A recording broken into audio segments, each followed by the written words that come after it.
자, 134페이지 보죠. 자, 134페이지 보면 이제 개업, 공개성, 교육하는 부분이 있습니다. 자, 교육하면 자, 거기 보니까 실무교육 있죠? 실무교육 있고요. 자, 그 다음에 또 직무교육 있고 연수교육 있고 그 다음 페이지에 뭐가 있어요? 거래, 사고, 예방교육 이렇게 네 가지가 있습니다. 자, 그래서 지금 네 가지에 대한 기본적 정리를 한번 해보고 넘어가죠. 네 가지가 내용이 비슷비슷하면서도 차이점이 있어요. 그래서 이런 차이점들 여러분들이 일단 하나씩 공부를 해줘야지만 됩니다. 자, 실무교육은 여러분들 이미 한번 봤습니다. 언제 봤어요, 이거는요? 언제 봤죠? 중개사무소 개설 등록할 때. 자, 중개사무소 개설 등록할 때 교육과 관련된 부분 있었죠? 등록 신청일 전 몇 년 이내? 1년 이내 실무교육 받아라 그랬죠? 자, 그래서 실무적인 교육입니다. 이 실시권자는 누구냐면 시도지사가 실시권자예요. 그러면 그 실무교육의 대상을 보면 일단 들어오고자 하는 사람입니다. 자, 등록을 하고자 하는 자, 그 다음에 또 사원 또는 임원이 되고자 하는 자, 그 다음에 또, 자, 분사무소 책임자가 되고자 하는 자, 그 다음에 또, 뭡니까? 소속공개사. 자, 소속 공인중개사가 되고자 하는 자. 자, 일단, 여러분들이 이제 배웠던 부분이 요거 사원 또는 임원 책임자까지는 한번 배웠을 거예요. 자, 책임자까지 실무교육 받아라 라고 했던 부분, 등록 부분에서 있었죠? 자, 그러면 일단 등록하고자 할 때, 사원 때 되고자, 책임자가 되고자 할 때 봤습니다. 자, 그리고 소속 공인중개사도 일단 실무교육 대상이에요.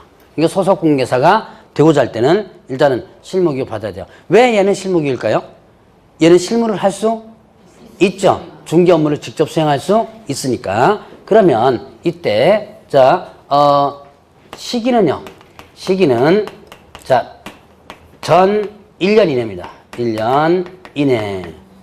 이게 뭐냐? 등록 신청일 전 1년 이내 이렇게 된 거예요. 그 다음에 소속공개사는요. 소속공개사는 고용신고일 전 1년 이내. 분사무소 책임자는 설치신고일 전 1년 이내.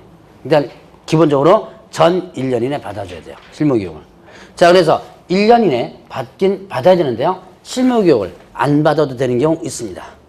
나갔다가 1년 이내 뭐 한다면 다시 들어온다면. 자, 폐오프 1년 이내 다시 등록하거나 소속공개사 고용관계 종료되고 나서 1년 이내 다시 들어올 때. 자, 다시 한번 나갔다가 몇 년 이내 다시 들어온다면 1년 이내. 그러면 중개 업무를 했죠? 중개 업무를 하다가 1년 이내 다시 들어온다면 실무 까먹어요, 안 까먹어요? 네, 안 까먹는다. 까먹는 유효 기간은 1년으로 잡아놓은 거예요. 그래서 1년 이내 다시 들어오면 안 까먹으니까 실무 안 받아도 된다. 자, 예외적으로 안 받는다는 부분 일단 기억을 해 놓으시고요. 자, 그러면 실무교육 내용은 어떻냐면, 자, 내용은 법률 지식, 그 다음에 또 부동산 중개, 자, 부동산 중개와, 그 다음에 또 경영과 관련된 실무, 자, 그 다음에 또 직업윤리 이렇게 됩니다. 자, 일단은 법률 지식이 있어요. 그러니까 이거는 여러분들이 지금 배우는 거와 똑같아요. 중개와 관련된 법률 지식, 공법, 민법 이거 다 배워요. 그러니까 여러분들이 이제 합격하고 나서 바로 이제 한 달 뒤에 자격증 취득해가지고 바로 실무교육을 받는다면 거의 이 법률 지식 시간에는 좁니다. 자버려요. 왜 잤냐? 다 배웠던 거거든요. 학원에서. 다 배웠는. 그러니까 여러분들 중에서 가끔은 이거 다 배운 건데 여기서 교육해봤자 뭐하냐? 라고 항의하는 분들이 있어요. 근데 그건 여러분들 생각이에요. 자, 합격해놓고 6개월 만에 다시 교육받습니다. 기억나요? 한 반 기억나면 엄청 잘 기억나는 거예요. 자, 합격하고 1년 뒤에 교육받습니다. 그럼 어떻게 돼요? 거의 기억이 안 납니다. 이 옛날에 이런 거 배웠나? 뭐 이렇게 되는 거예요. 자, 그래서 바로 합격하고 바로 가신 분들이 가끔씩 이런 교육장에 가서 항의하시는 분들이 있거든요. 우리 이거 학원에서 다 배웠는데 뭐 여기서 또 배우냐라고 하는데 사실은 그게 아니에요. 1년 뒤, 2년 뒤, 10년 뒤에 자격 취득해놓고 하는 사람들은 전혀 모르는 거거든요. 그런 사람들을 대비해서 여러분들이 항의하면 안 돼요. 바로 가시면. 자, 어쨌든 이런 법률 지식, 그 다음에 또 부동산 중개, 경영실무 이런 것들 교육합니다. 그래서 근데 실무 교육을 가면 이제 뭐 컴퓨터 실무, 특히 이제 블로그 작업하는 거 있죠. 블로그 작업하는 거 이런 것들을 배웁니다. 자, 일단 그 다음에 또 직업윤리 이런 것들을 교육하고요. 자, 시간이 어떻게 되냐면 시간은 28시간 이상 32시간 이내 이렇게 돼요. 자, 이거 이제 실무교육과 관련된 부분이고요. 자, 그러면 이제 뭐가 있었죠? 직무교육이 있었죠. 직무교육. 자, 직무교육의 실시권자는 시도, 지사 또는 뭐냐면 등록관청이에요. 등록관청. 시도지사 또는 등록관청에서 뭘 한다? 직무교육을 일단은 하게 되는데, 자, 그러면 직무교육 대상은 누구다? 대상은 일단은 중개보조원이, 중개보조원이 어떻게 돼요? 되고자 하는 자. 자, 중개보조원이 되고자 하는 자 이렇게 씁니다. 중개보조원이 되고자 하는 자. 자, 그러면 이때 자, 소속 공인중개사가 되고자 할 때는, 소속 공인중개사 되고자 할 때는 무슨 교육 받고요? 네, 실무교육이죠. 자, 소속 공인중개사 되고자 할 때는 실무교육 받는데, 중개보조원이 되고자 할 때는 무슨 교육 받는다? 예, 직무교육을 받는다. 라고 하는 거. 자, 그러면 이때 이제 얘는요, 시기 똑같이 전 1년 이내입니다. 그러니까 중개보조원은요, 고용신고일 전 1년 이내겠죠. 마찬가지로 나갔다가 1년 이내 다시 들어온다면 직무교육 안 받습니다. 자, 그러면 이제 얘도 이렇게 교육받는데요. 그 내용이 좀 간단해요. 얘는 중개 업무를 수행할 수 있나요, 없나요? 없죠. 그러니까 법률 지식 이런 거 몰라도 돼요. 경영실무 몰라도 돼요. 그러니까 뭐만 하면 직업윤리만 합니다. 직업윤리만. 직업윤리만 일단은 교육받습니다. 그러니까 직업윤리만 교육받으니까 어떻게 돼요? 교육시간이 짧겠죠? 그래서 시간은 어떻게 되냐면 시간은 3, 4시간입니다. 3에서 4시간이에요. 자, 그럼 이제 이거는 이 두 가지는 실무교육과 직무교육은 들어오고자 하는 사람에게 교육을 하는 건데요. 자, 근데 문제는 이제 연수교육이라는 게 있죠. 자, 세 번째 교육이 연수교육입니다. 자, 연수교육. 자, 연수교육은 실시권자가 시도지사입니다. 실시권자가 누구다? 시도지사. 그런데 연수교육 대상을 보면요. 자, 대상은 누구냐면 자, 개업, 공인중개사 및 소속 공인중개사예요. 자, 다시 한번 연수교육의 대상은 뭐다? 개업, 중개사 및 소속 공인중개사. 그러면 얘네들은 누구예요? 이미 들어와 있는 사람이죠. 자, 실무교육은요, 들어오기 전에 받는 거죠. 들어오기 전에 받는 겁니다. 그런데 연수교육은 들어온 사람에게 하는 건데요. 개업, 공인중개사 등이 아니고 개업, 공인중개사 및 소속 공인중개사예요. 그럼 이거는 연수교육은 누구는 대상이 아니에요. 예, 중개보조는 대상이 아니죠. 자, 그러면 이때 연수교육 시기가 있습니다. 시기는 자, 실무 교육을 받은 날을부터 시작해서 2년마다 받아라 그랬습니다.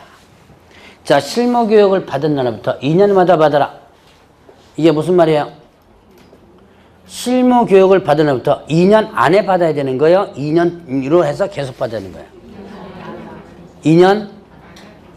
2년마다 계속 받아야 돼요. 자, 2년마다 개업공개사나 소속공개사로 있다면 2년마다 어떻게 한다? 계속 받아주면 됩니다. 정기교육이에요.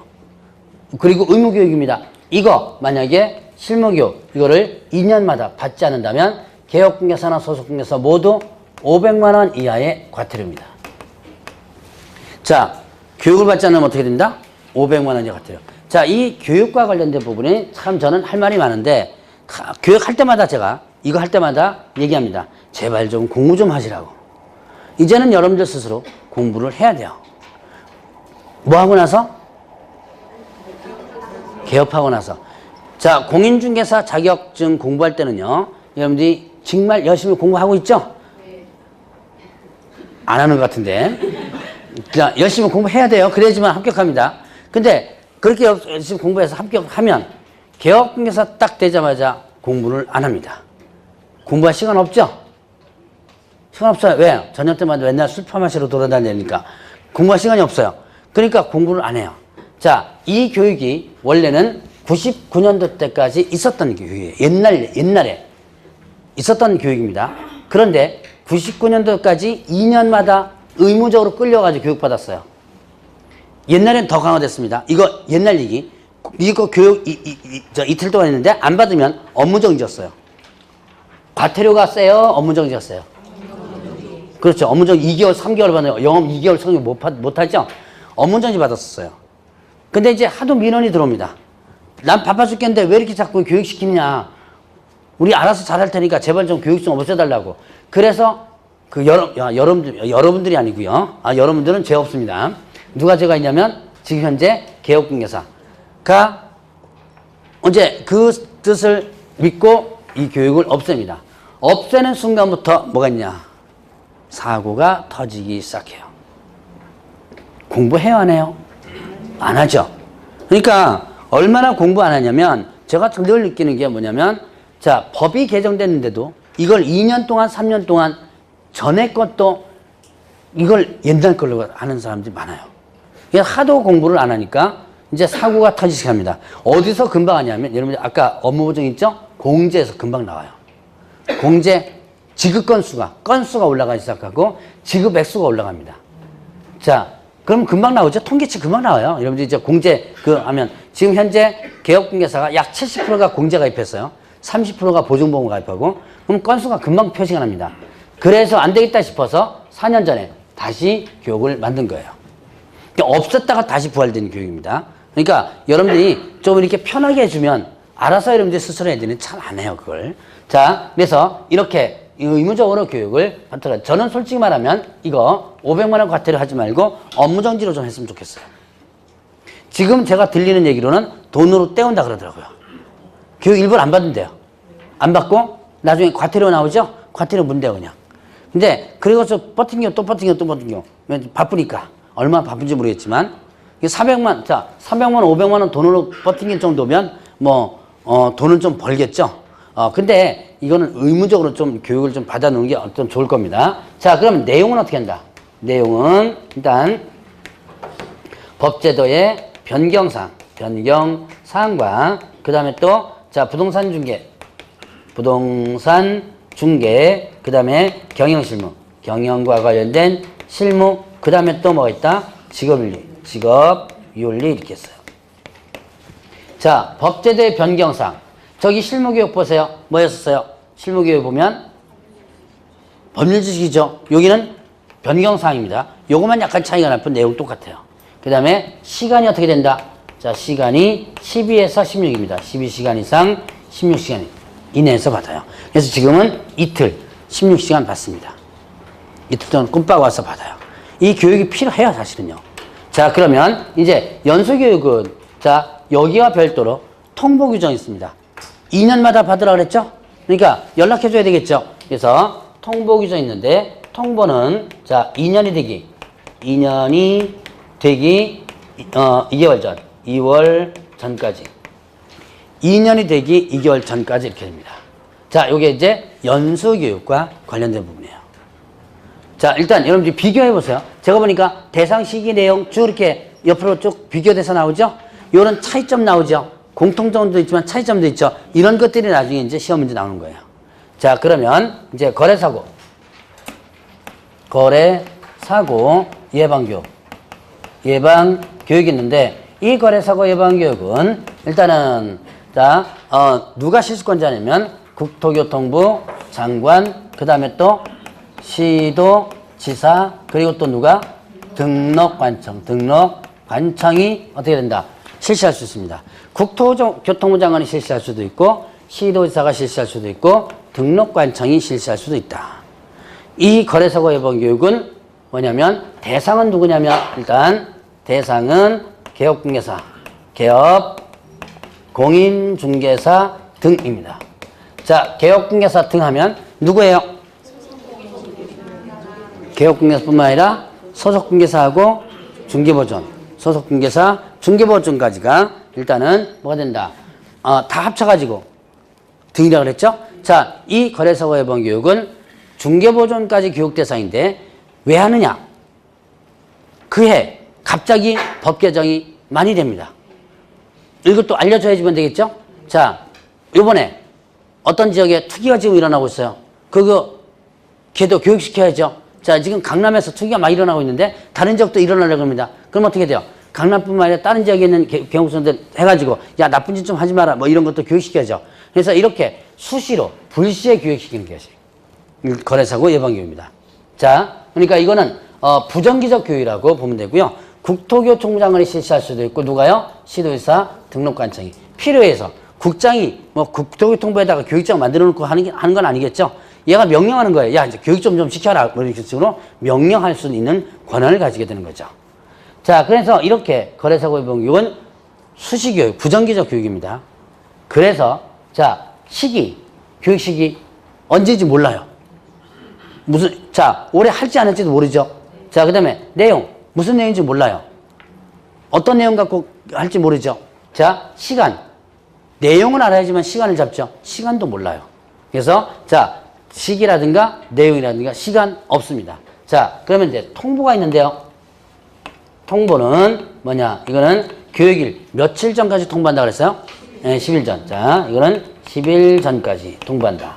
자, 그리고 이 거래사고 예방 교육은 또 하나의 특징이 있는데요. 이런 교육할 때는 교육비를 뭐 한다?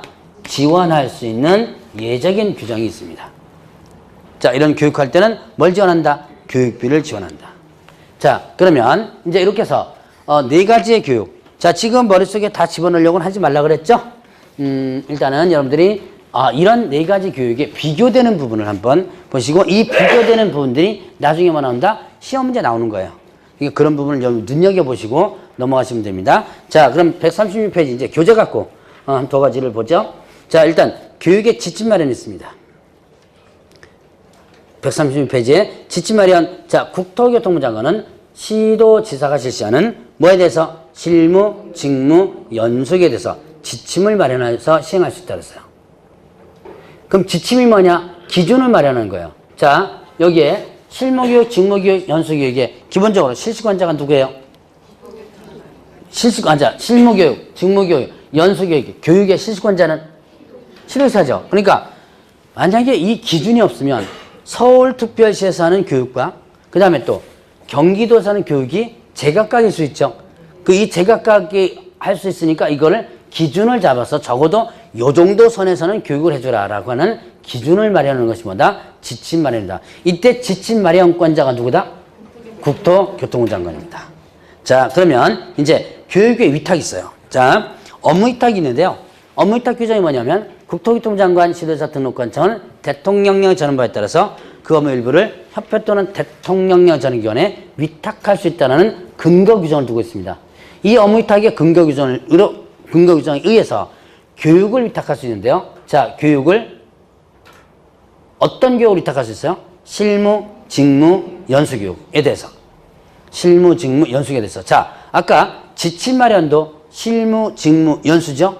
업무 위탁도, 교육 위탁도 실무, 직무, 연수죠. 거래사고 예방 교육은 어떻게 돼요? 자, 거래사고 예방 교육은 지침 마련에도 없고 위탁 규정에도 없죠. 자, 이런 차이점들 한번 구분해 보시고요. 자, 일단 교육을 위탁할 수 있다. 어디다 위탁할 수 있냐면 부동산 관리학과 개설된 고등교육 제2주였던 학교. 이건 전문대학 또는 대학을 얘기합니다. 제2주였던 학교는 전문대학 또는 대학. 그래서 여러분들이 실무교육 같은 경우는 일단 대학에서도 많이 좀 해요. 지금 아마 대학에서 실무교육을 하는 데가 건국대하고 명지대하고 그 다음에 강남대인가? 요 가까이는 아마 세 개에서, 저쪽에 전문대학이 서울대인가 거기서도 하고 있는 것 같더라고요. 그래서 대학에서도 이제 위탁받아가지고 이런 실무교육을 하고 있습니다. 자, 그 다음에 또 이제 협회에서도 위탁받아서 하고 있고요. 주로 이제 협회 걸 많이 받아요. 그 다음에 또 공기업 또는 준정기관에서도 위탁받아서 할 수 있습니다. 자, 그러면 이제 위탁받아서 할 수 있는 교육기관이 뭐다? 일단 고등교육법 제의조에 따른 학교, 전문대학 또는 대학이죠. 자, 그 다음에 또 협회, 공기업 준정위원회에서 위탁받아서 할 수 있다. 위탁한 때 관보에 일단 고시를 하도록 하고 있고요. 자, 그러면 교육기관의 인력 기준을 한번 보세요. 이게 이제 시험 문제, 한번 나왔던 적 있었습니다. 자, 강사 기준이 있어요. 강사 기준. 일단, 박사학위 소지자 있습니다. 박사학위 소지자는 경력에 대한 기준이 있어, 없어요? 없죠. 그냥 박사학위 소지자. 이렇게 하면 됐죠.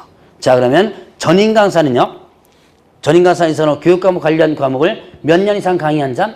2년. 그래서 전임 강사는 2년. 그 다음에 또 석사학위는요?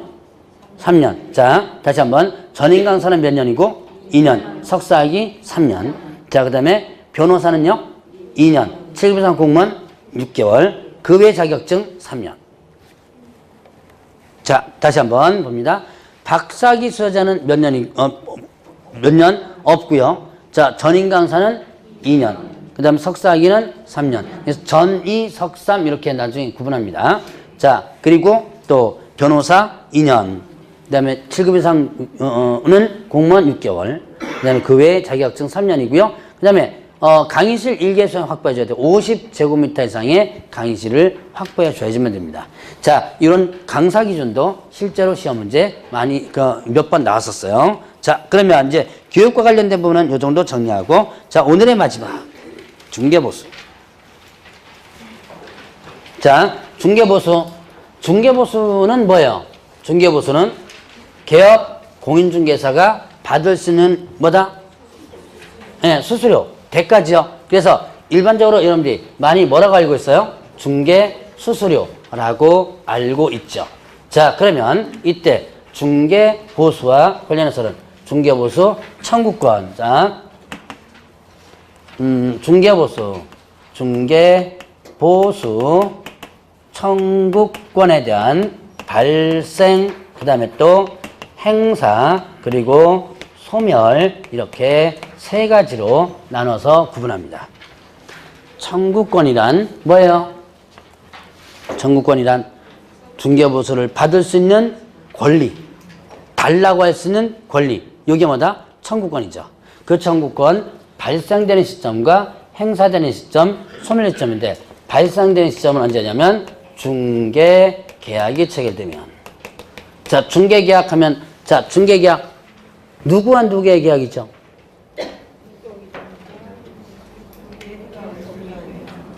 중개 계약 청약을 누가 해요? 의뢰인이 하죠. 승낙을 누가 받아요? 예, 개업공개사가. 자, 제가 중개계약과 거래계약이란 그림 그려서 한번 설명했던 적 있었죠? 거래 당사자의 계약이 거래계약이고, 아직도 헷갈리는 분이 있습니다. 자, 매도인과 매수인 이렇게 계약이 거래계약이죠. 중개계약은 의뢰인이 팔아줘, 청약이죠. 개업공개사가 알았다, 이제 소개시켜 주겠다 그러면 뭐가 된다? 승낙이 되는 거죠. 자, 중개계약은 의뢰인과 개업공개 사이의 계약이다. 그래서 의뢰인이 의뢰하고 개업공개사 접수하면 계약이 성립되면서 이때 중개보수 청구권이 발생됩니다. 자, 그러면 발생만 됐지 보수를 받을 수 있을까요, 없을까요? 받을 수 없어요. 왜요? 보수 받을 수 없는 이유. 아직까지 거래가 성사되지 않았죠. 그러니까 권리만 발생돼요, 권리만. 받을 권리만 생기는 거예요. 자, 그러면 이제 행사는요, 행사는 자, 원칙과 그 다음에 또 예외로 나눠지게 됩니다. 원칙은요, 원칙은 중개가 완성되면 중개보수를 받을 수 있습니다. 자, 여러분들 혹시 계약서 쓸 때 중개보수 주신 분 계세요? 계약서 쓸 때. 여기 안 계신가요? 자, 예전에 계약서 쓸 때 중개보수 달라고 많이 했고요. 여러분들 그 중개사무실 가면 아직도 그게 붙어 있는 데가 많더라고요. 중개수수료는 계약 체결 시 받습니다. 뭐 이렇게 뻘겋게 해가지고 붙여놓은 거 여러분들 보신 분이 있을 거예요. 자, 그래서 일단, 원래는요, 중개가 완성되면, 자, 중개 완성 시점 언제예요? 중개 완성이란? 중개계약서가 아니고, 거래계약서죠. 자, 일단은, 여러분들, 여기서 중개완성이란 중개가 끝난 거죠. 중개가 끝난 거니까 계약이 체결되죠. 계약 체결되면 원래 중개보수를 받을 수 있었어요. 그래서 많이 이걸 요구를 했고요. 실제로 보면, 계약 체결 시에 중개보수 준 사람도 많아요. 그런데 문제는 자 이제 예외가 있습니다. 자 예외적으로 이제 법에 규정됐어요. 약정이 있다면 중개보수 지급식입니다. 지급식에 대해서 명시하는데 약정이 있다면 약정이하고 약정이 없다면 거래대금 지급이 어떻게 돼요? 완료된 시점. 자 거래대금 지급이 완료된 시점이 언제예요? 예, 잔금 지불이죠. 잔금 지불일 날 받도록 됐어요. 약정이 없다면. 이게 나온 지가 이제 한 3년이니까 이제 4년째 되는구나. 자, 이거 나온 이후. 자, 원래는 언제 보수받을 수 있다 그랬어요? 중개가 완성되면. 즉, 계약 체결 시 받을 수 있다 그랬죠?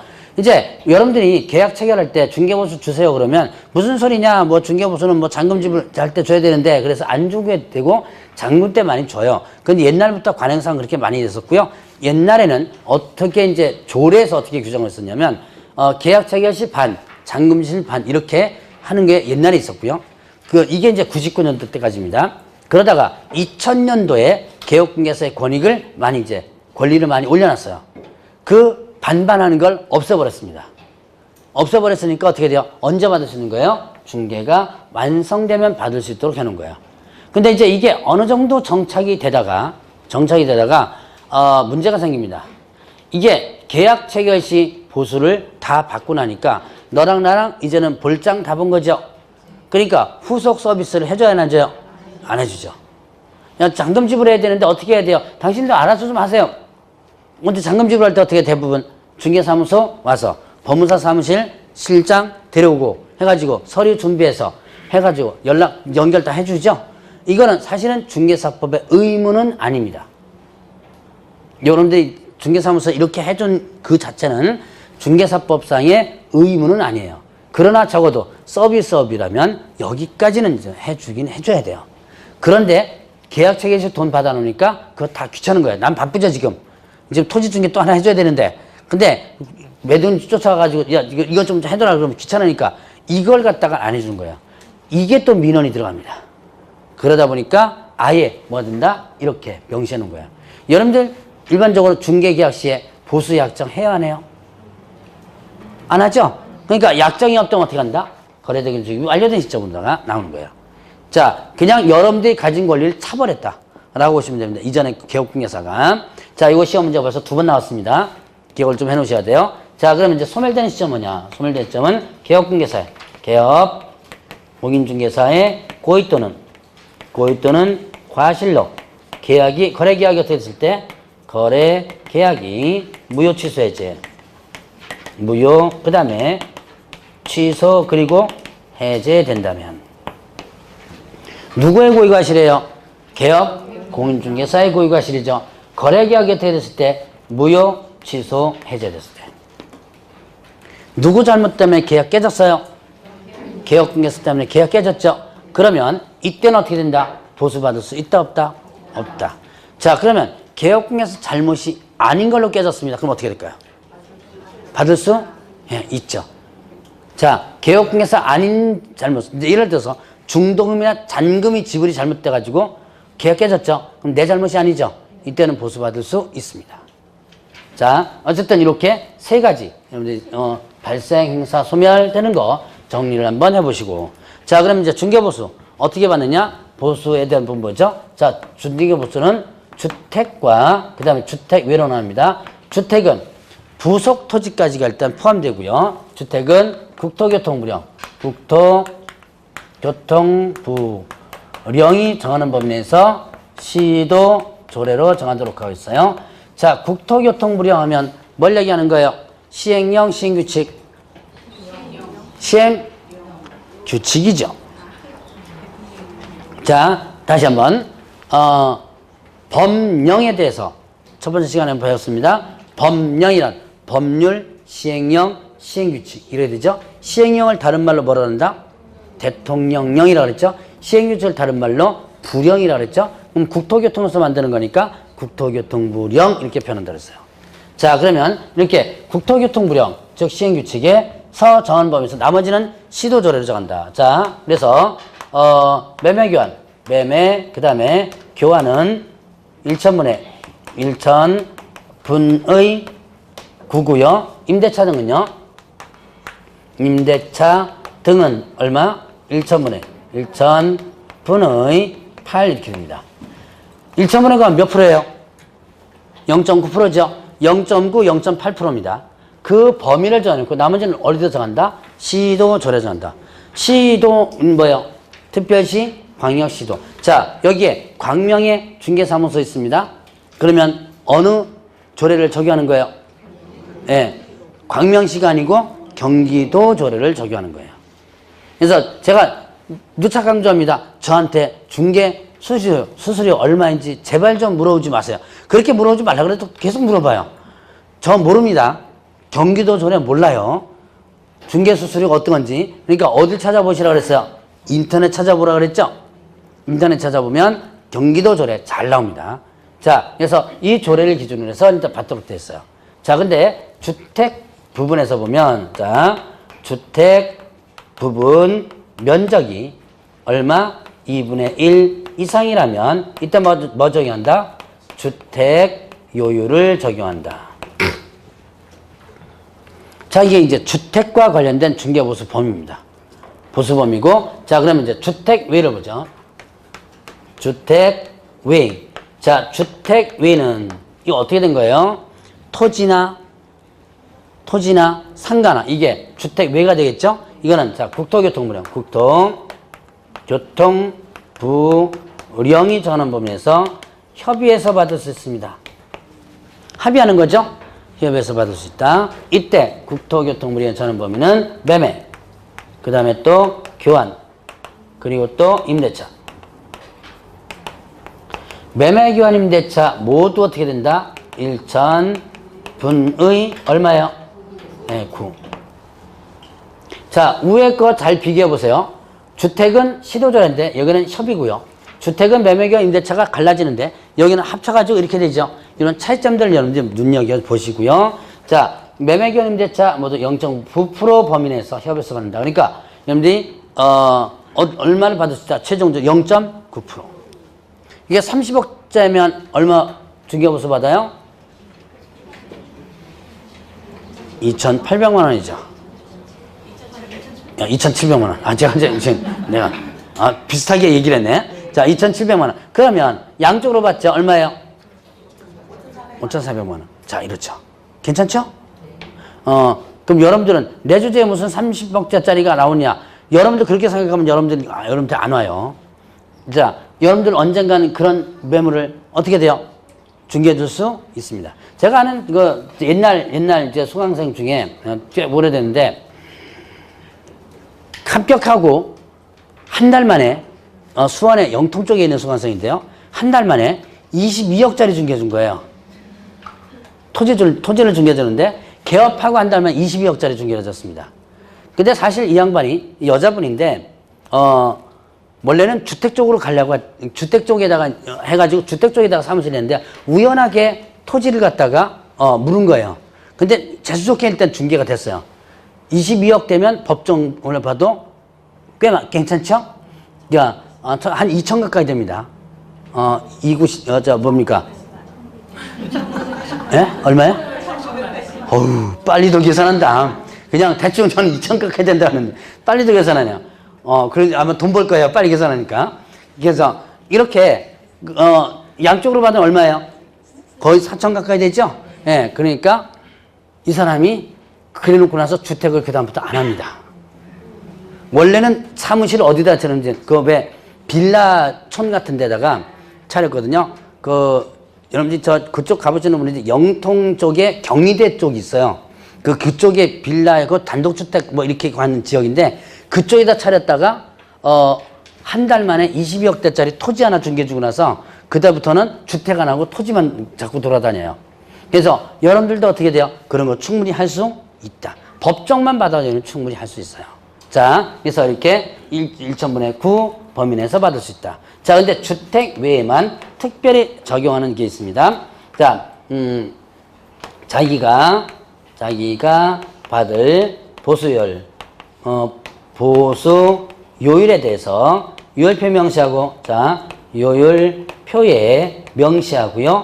초과해서 받아서는 안 된다. 초과수수 금지. 초과 수수를 금지한다. 뭐 이런 내용이 있습니다. 이거는 이 규정은요. 주택 외에만 적용되는 건데요. 경쟁을 유도하기 위한 규정이기도 합니다. 자, 보수일에도 요일표 명시하라. 여러분들 중개사무소에 걸어두는 거 있죠? 뭐 걸어둬요? 중개사무소에 등록증, 원본, 자격증, 원본 걸어둬야죠? 그 다음에 중개부수, 요일표 한 대표와 그다음 업무보증 설정서 4개 걸어두죠? 그 요일표가 걸리죠? 거기에 우리 집은 몇 프로 받겠다라고 명시해줘야 돼요. 그리고 그것을 초과해서 받으면 안 된다.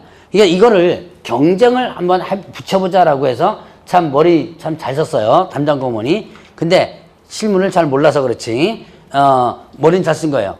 자, 그럼 너네, 자, 0.9% 받는데 우리 집은 0.7% 써놓으면 고객들이 잘 올 거 아니냐. 그럼 만약 0.7% 써놨습니다. 그러면 초과해서 받으면 안 된다 그랬죠. 0.8%, 9% 받을 수 있어 없어요? 없죠. 그럼 이렇게 쓰면 돼요 안 돼요? 안 되죠. 그냥 0.9% 쓰세요. 해놓고 나중에 사항될 때 어떻게 돼요? 깎아주면 됩니다. 예. 더 받는 게 문제지 덜 받는 건 상관이 없죠. 자, 그래서 요 규정은 일단 어디에만 적용되는 거? 주택 외에만 적용되는 거. 자, 그 다음에 또 하나 이제 오피스텔이 또 별도로 또 규정이 있어요. 자, 오피스텔인데요. 이 오피스텔은 뭐냐? 자, 원래 오피스텔이 뭐죠? 무슨 용도예요? 네, 업무용이죠. 사무용, 업무용이죠. 그럼 업무용이면 뭐가 적용돼야 돼요? 주택 외가 적용돼줘야죠. 자, 그런데 이걸 갖다가 뭘로 많이 써요? 주거 용도로 많이 쓰는 거예요. 자, 원래는요, 정확히 표현하면 일단은, 여러분들이 뭡니까? 실제 용도대로 일단 받아야 돼요. 자, 만약에 상업용 시설에 주거용으로 쓴다면 주거는 받아야 되는 게 원칙입니다. 그런데 이게 어떻게 된다? 이게, 주택 외로, 아니, 오피스텔은 주택 외죠? 여기다가 주거 용도로 들어가는데도 뭘 받은 거예요? 0.9%를 받은 겁니다. 이게 문제가 많이 발생하죠. 나는 주거로 들어갔는데 왜 0.9% 받느냐? 근데 이제 이 사람들 또 개혁군에서 나는 여기는 뭐다? 업무용이니까 이렇게 받아야 된다. 이렇게 한 거예요. 이게 하다 보니까 국토교통부에서도 이게 지침을 갖다가 이전에 어정쩡하게 내는 바람에 이런 혼란이 생겼어요. 그래서 아예 오피스텔이 주거 용도로 된다면 아예 이제 요율을 갖다가 명시해 버립니다. 자, 이제 오피스텔의 조건이 있습니다. 전용 면적이 얼마? 85제곱미터 이하로 해줘야지만 되고요. 그 다음에 상하 수도 시설 같이 뭐 있어야 된다? 부엌이 있어야지만 되고요. 자, 그 다음에 화장실, 그 다음에 뭐가 있다? 욕실. 85제곱미터 이하고 부엌에 써야 되고 화장실과 욕실이 있어야지만 됩니다. 4가지 조건이 모두 갖추어졌을 때. 자, 상하수도에서 갖췄고요. 그다음 화장실과 욕실이 같이 붙어 있어도 상관없습니다. 자, 4가지 조건이 모두 갖춰졌다면 매매 교환은 그 다음에 교환은 얼마냐면 1,000분의 5. 1,000분의 5. 몇 프로예요? 네, 0.5%죠. 그 다음에 임대차는 얼마? 네, 1,000분의 4 범위 내에서 협의해서 받도록 하고 있습니다. 아예 이렇게 명시해 버린 거예요. 이게 민원이 들어오고 뭔가 문제가 생기면요. 그 뭔가 문제가 생긴 거에 대한 꼭 제재가 이렇게 법률적으로 나와요. 그래서 많이 개혁공개가 풀어졌다가 풀어준 것들이 슬금슬금 다시 어떻게 해요? 묶이게 돼요. 2000년도에 상당히 많은 규제가 풀어졌거든요. 김대중 대통령 들어와가지고 규제개혁위원회라는 것을 만들어가지고 거기서 규제를 상당히 많이 풀었는데도 이렇게 다시 원위치되는 경우들이 많은 거예요, 지금. 자, 어쨌든 이제 이 4가지 조건이라면 어떻게 된다? 이렇게 봤고요. 4가지 조건에서 하나를 빠지면 어떻게 돼요?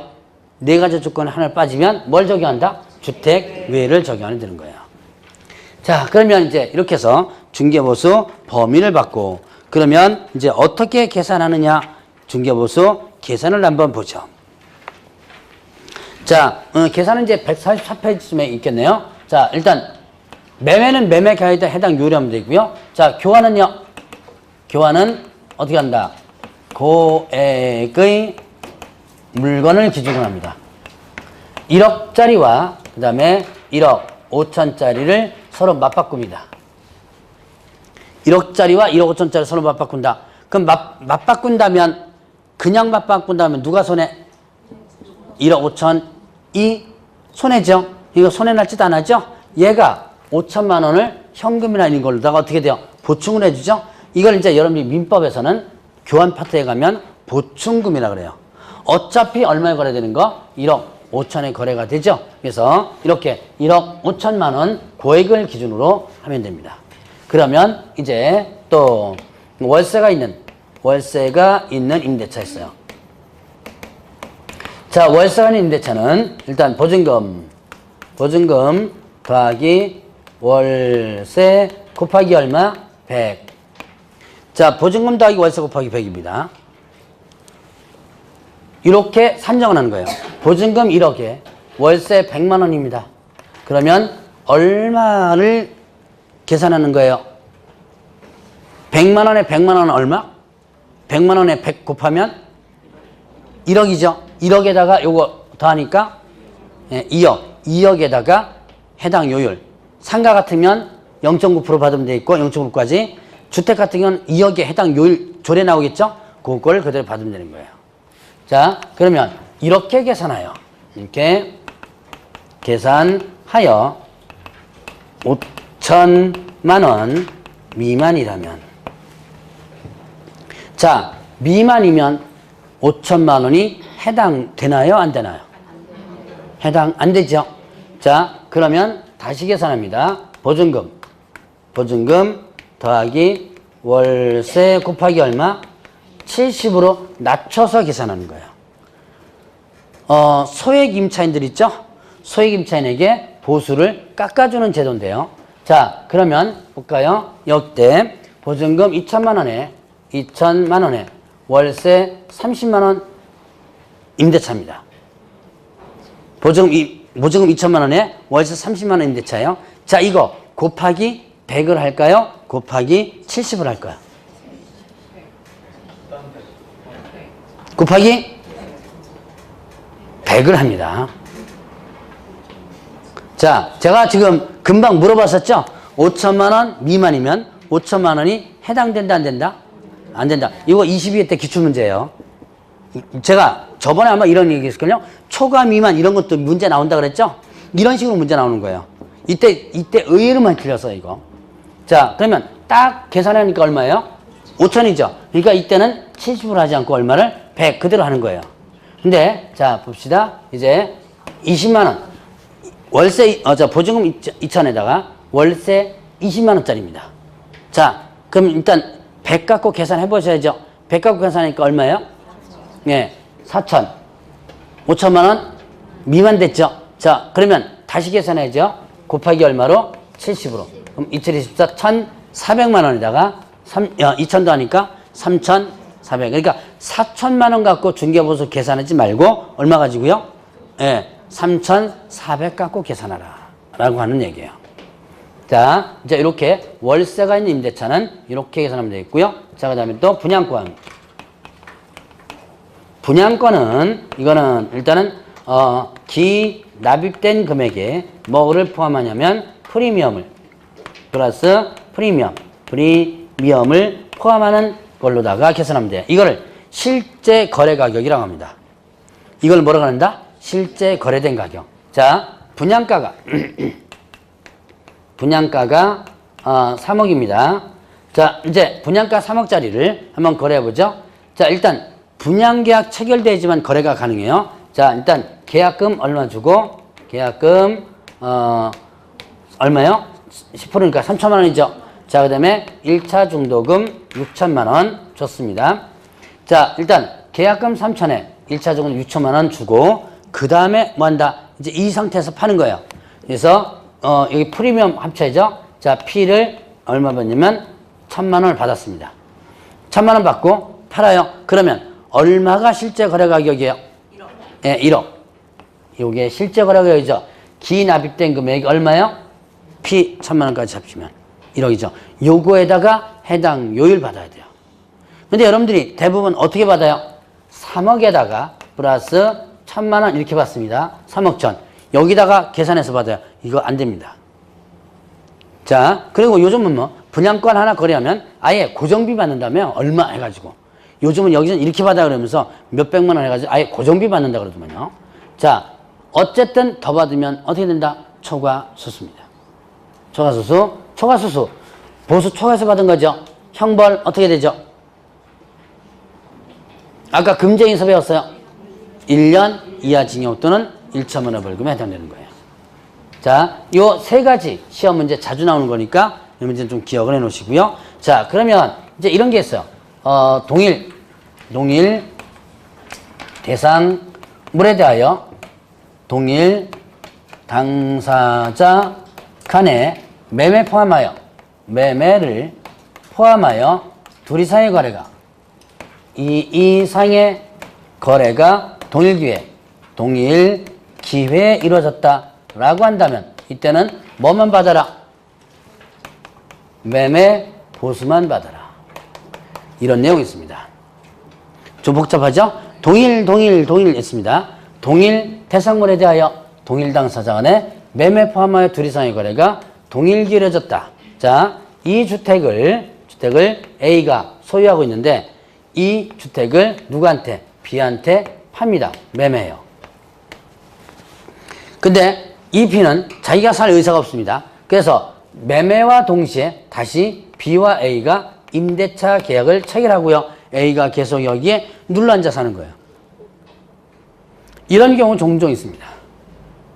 뭐 여러 가지가 있어요. 예를 들어서 자, 농지 같은 거 있죠? 농지를 내가 팝니다. 농지를 팔았어요. 근데 산 사람은 일단 농사 지을 수 없는 상황이니까 그럼 네가 농사 계속 져라. 그럼 농지 임대차를 동시에 계약하는 거예요. 자, 이런 것도 있고요. 뭐 여러 가지 사례가 많습니다. 자, 그러면요. 동일 대상물에 대하여 동일 당사자 간의 매매 포함하여 둘 이상의 거래가 동일 기회에 이루어졌죠. 이때는 뭐만 받아라? 매매 보수만 받고 임대차 보수 받으면 안 된다는 얘기. 요 얘기입니다. 그러면 보죠. 이 상황에서 A와 B가 매매 계약 체결하고 B와 C가 다시 임대차 계약을 체결합니다. 이건 어떨까요? 그럼 둘 다 받을 수 있죠. 왜? 동일 대상물이고 동일 기회인데 뭐가 달라요? 동일 당사자가 아니죠. 이거는 매매 임대차 다 받을 수 있어요. 지금 제가 금방 된 사례를 중개보수 계산 문제로 이미 다 나왔어요. 시험 문제. 보수 계산 문제로 이미 다 나왔던 부분입니다. 이게 여러분들이 다 이걸 이용해가지고 응용할 수 있어야지만 돼요. 자, 그러면 이제 실비.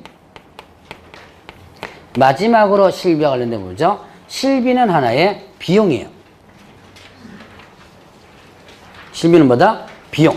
자, 그러면 실비는 권리, 관계, 확인에 소요된 비용과 그 다음에 계약금 등에 대한 예치, 비용, 이렇게 비용이 두 가지입니다. 이거는 개업중개사, 공인중개사 명의로 예치할 때요. 자, 권리관계 확인에 소요된 비용은 권리 이전 의뢰인에게 받고요. 얘는요, 권리 취득 의뢰인에게 받습니다. 자, 간단하게 일단 요것만 보죠. 자, 권리관계 확인에 소요된 비용. 권리관계 확인할 때 들어간 비용이 대표적인 뭐 있을까요? 네, 등기상 증명서 발급비용 있죠. 발급비용. 그 다음에 또 토지대장, 건축물대장 이런 거 발급비용. 한 몇천 원 됩니다. 5천 원. 이거 달라고 하는 사람 있어 없어요? 5천 원 비용 더 주세요. 라고 5천 원 때문에 욕만 들어 먹어요. 그래서 지금 현재 개업중개사는 이거 달라고 하지 않습니다. 그러나 법적으로 어떻게 돼요? 받을 수 있는 비용이에요. 자, 그런데 얘는 누구한테 받는다? 권리 이전 의뢰인. 이건 왜 얘한테 받느냐? 자, A하고 B가 있고요. 자, 갑이 있습니다. 갑이 A의 부동산을 조사해서 누구한테 설명해 주는 거예요? B에게 설명해 주는 거죠. 근데 만약에 갑이 없이 A와 B가 직접 거래한다면 이때 확인해서 설명해 줄 사람이 누구예요? 그렇죠. A가 얘한테 설명해 줘야죠. 내 물건은 이렇다는 거 설명해 줘야죠. 자, 그걸 누가 대신하는 거예요? 예, 갑이 대신하는 거죠. 그래서 얘한테만 받아라. 일방이죠? 자, 중개보수는 어떻게 돼요? 양쪽을 받는다 그랬죠? 자, 매도인과 매수 양쪽인데 이거는 일방입니다. 자, 계약금 예치 비용, 개업공개사 명의로 예치하면 아까 계약금 등의 예치제도 배우셨죠? 개업공개사 명의로 예치하면 이때는 어떻게 된다? 이때는 비용이 나오는데요. 예를 들어서 뭐 보증 설정해야 된다라는 이런 비용도 나옵니다. 그런 비용을 누구한테? 권리 취득을 해내기. 권리 취득을 하면 누구죠? 매수나 임차 연선지. 왜 얘한테만 받아? 이유가 있죠. 이거는 이 제도는 누구를 위한 제도다? 매수, 임차 등 권리 취득, 의뢰인을 위한 제도죠. 그래서 얘한테만 받는다는 거예요. 자, 실비는 이 두 가지만 기억하면 되고요. 나머지 실비 범위는 시도조례 정화입니다. 시도조례 정하는 게 또 뭐 있어요? 저쪽에 보니까 주택과 관련된 부분 또 시도조례 정하죠. 자, 그러면 이제 요거 해보죠. 마지막으로 대상물 소재지와 사무소 소재지가 다릅니다. 물건은 뭐 여기 같은 경우 이제 많이 이런 케이스가 나오는데요. 물건은 저 서울에 구로구에 있는 거예요. 서울에 있는 건데, 자, 사무실은 여기 광명시에 있습니다.